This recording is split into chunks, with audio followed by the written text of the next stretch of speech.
కాకినాడ జిల్లా వ్యాప్తంగా విస్తారంగా వర్షాలు పడుతున్నాయి. రుతుపవనాల ఆగమనంతో పాటు అల్పపీడన ద్రోణి ఏర్పడడంతో వర్షాలు పడుతున్నట్లుగా విపత్తుల నిర్వహణ సంస్థ తెలిపింది. జిల్లా వ్యాప్తంగా అన్ని ప్రాంతాల్లో వర్షం పడుతోంది. గడిచిన 24 గంటల్లో జిల్లాల్లో 429.8 మిల్లీమీటర్ల వర్షపాతం నమోదైందని వాతావరణ శాఖ తెలిపింది.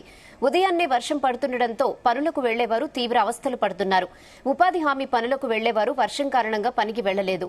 పలుచోట్ల రోడ్లపై ఆరబోసిన ధాన్యం తడిచిపోయింది. అరేబియా సముద్రంలో గురువారం మరో అల్పపీడనం ఏర్పడే అవకాశం ఉందని, దీంతో కాకినాడ, తూర్పుగోదావరి, బీఆర్ అంబేద్కర్ జిల్లాల్లో గురువారం కూడా భారీ వర్షాలు పడతాయని సంస్థ హెచ్చరించింది. అకాల వర్షాలతో ప్రజలు ఇబ్బందులు పడుతున్నారు.